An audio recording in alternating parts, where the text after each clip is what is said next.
This is a very special dedication actually from Hari to someone, and I'll tell you why I call this thing someone or this person someone. It's actually his pet, who has been an inspiration for having written this book in the first place. Raghav, the one who touched our lives during our hard times. Raghav was our pet rabbit. Though we called it a rabbit, actually it was a hare. It was retrieved from the R field by the airport maintenance team on a rainy night. According to them, they had saved it from drowning in the drain during the storm. It was barely a few days, or could be even few hours old. I cannot tell with certainty. It was shivering relentlessly, probably to indicate that it was still alive. They had dried him, covered him with some old clothes, and kept him in a carton under the warmth of an incandescent lamp. They fed him cow milk from the canteen and monitored him regularly to ensure that it was alive. The next day, when Jaya Raju, the airfield manager, spoke to me about the rare hunt by his men, I too developed a desire, simply to see that tiny form. When I saw the quivering life and its scared eyes, I felt like staying with it for some more time with an urge to touch it, which I did. After a few gentle strokes on its tiny forehead and back, I took it in my hands. It was no bigger than a small mouse and looked like a wet Haitian bunch. Holding the throbbing life in my palm, I thought about the brief life it got to share with its mother the previous night before it was orphaned.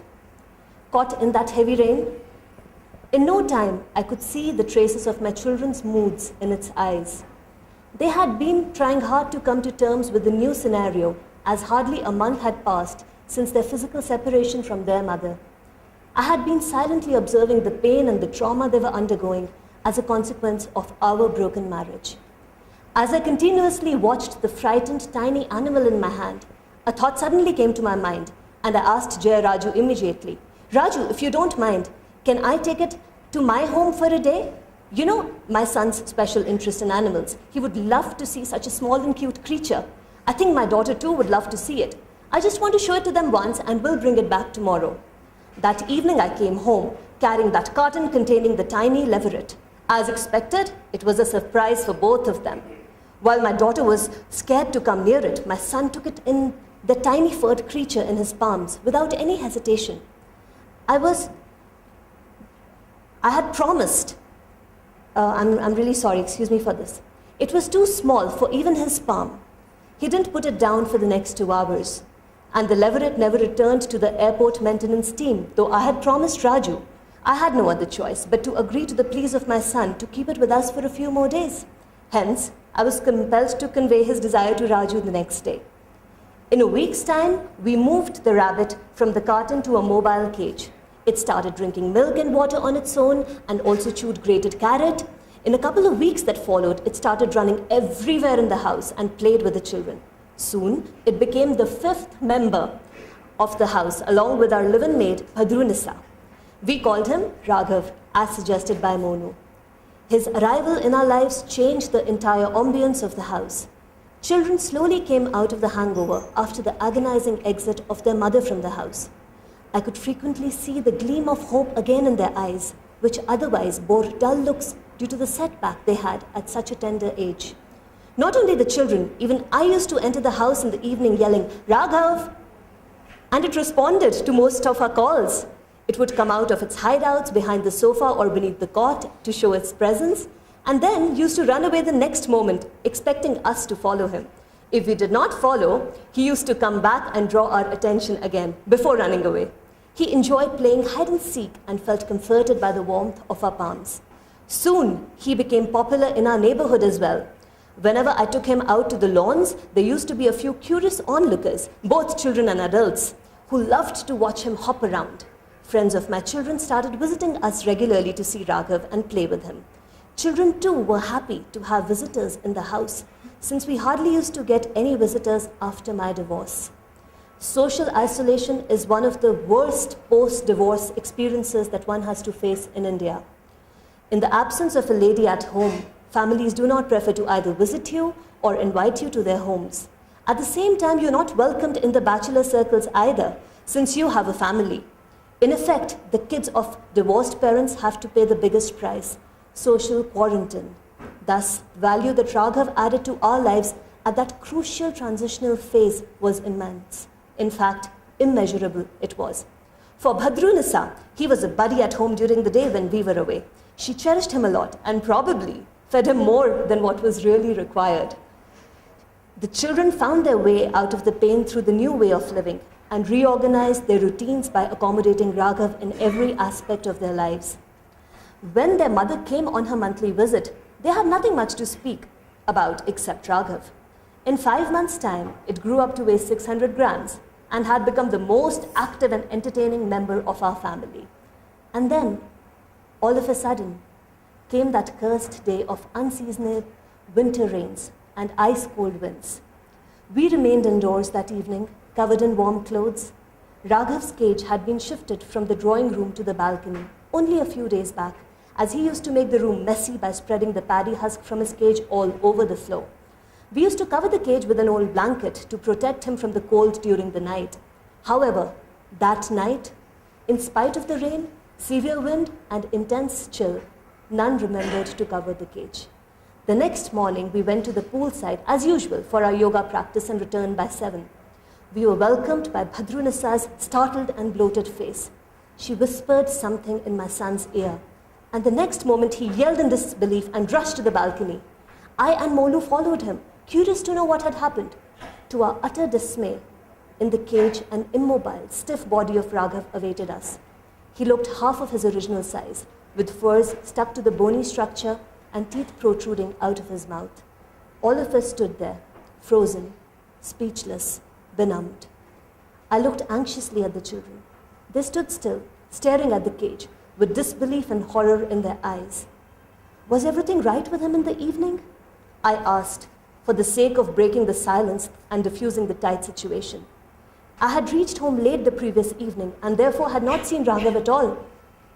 He was running around the house till I put him in the cage. Monu's friends were here and they all played with him.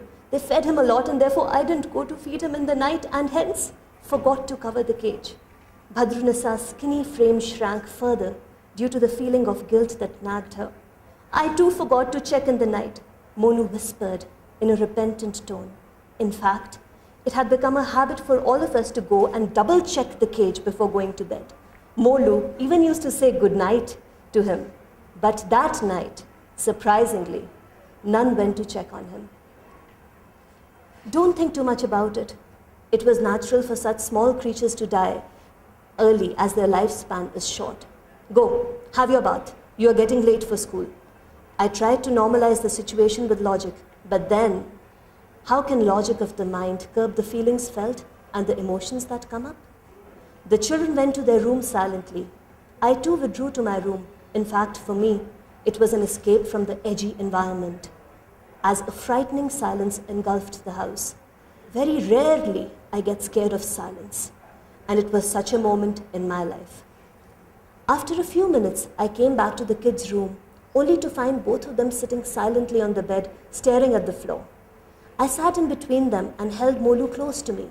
I could see her cheeks and lips trembling with surging emotions. Do you feel like crying? I asked, gently bidding her to allow her tears to flow as a very natural response. At that moment, she exploded like a volcano, as if she was waiting for these words. She cried so loudly and in such a manner that it seemed she had lost everything in her life. In no time, Monu too started sobbing. It was only the second time that I had witnessed such a heart-rending reaction of my children, the first being the night after their mother left us. Tears started rolling down my cheeks as well, preventing me from speaking or consoling them. The situation was an exact replica of that night of our physical separation from my wife, their mother, that night when our family was dissected. I feel bad because he lost his life due to our negligence. We should have been more careful. Monu was inconsolable. Don't think too much about it. It is a collective failure. Probably it was destined. Otherwise, why would everyone fail at the same time? I tried to rationalize and to soothe him as well as myself. Probably it was preordained. Thus he came with the purpose to be with us for a very brief period. yet a period of enormity, in which he helped us overcome the trauma of separation and illusions. He made our journey through the very difficult phase of transition easier. He could very well absorb our bottled-up sentiments, evoked by the separation from a family member, and by the time we came to terms with it, he departed, probably on another mission. He came on a rainy night, all wet, and he left on another rainy night, again all wet. It took many days and weeks for us to regain normalcy. The silence that prevailed and hung in the air in the house constantly was unbearable. My eyes used to search for the hopping Raghav on my arrival from office. The children even yelled his name on a few occasions, subconsciously, on their return from school. Thereafter, I never entertained their request for another pet at home. Out of crying in water. And this specific episode, makes Hari almost swear unto himself that he would never get them a pet again. And I don't know if he's ever bought pet for the children again. But then they do come up with another proposal, for a tortoise. And the logic, tortoise or a turtle, yeah. And the logic that, his son gives him is that, it's very easy to take care of a creature like that. We can leave it with a neighbor, in a tub of water, and it's very easy to manage. And the second, more importantly, this is more because of the sorrow that they faced after the pet rabbit Raghav died. He said that most of them have a longer lifespan than human beings. So we don't have to worry about the sorrow. And I'm going to read this out now. In reality, we even may die before it dies, it being the turtle. It could be the other way round, with it crying when we go. But it will cry in water in the vessel. And though its tears will make the water salty, none will know that it is crying. So this is a very beautiful observation that Hari has made, and a beautiful phrase too. It was really something new that I had heard, crying in water so that others don't realize that you are crying. And now generally, we are faced with situations where we keep a certain, we put up a certain front, and we want to mask or fog our emotions. And he's written it that some people can do it really well because, it's always an advantage. It helps us protect our gains, interests, and have more control over fluid situations. But some of us, including Hari, is not very good at it, okay? And why he's not good at it is because he has still not found answer to the question that why shouldn't I let others know my state of mind? So what if I'm feeling bad? Why should I have to mask or fog my emotions? But the art of crying in water is different from fogging or masking. Because you are able to vent your emotions arising out of the circumstances instead of suppressing them inside, even though others don't recognize what you're doing. And you can continue to be true to yourself and true to others. So, what he's talking about is the cathartic effect that you can have upon yourself by letting go of an emotion, by being, while being very involved maybe in an activity or a task. We have a theatre person here, and Hari also explained it to me the same way, that on stage, actors can actually let go of their emotions, but to the audience, they're only acting, they're only putting up an act. So it has a cathartic effect. So anything that probably you get involved in, there are times you can use that as the medium for purgation of emotions without letting others know what you're going through. At the same time, you're not lying to anybody. Okay?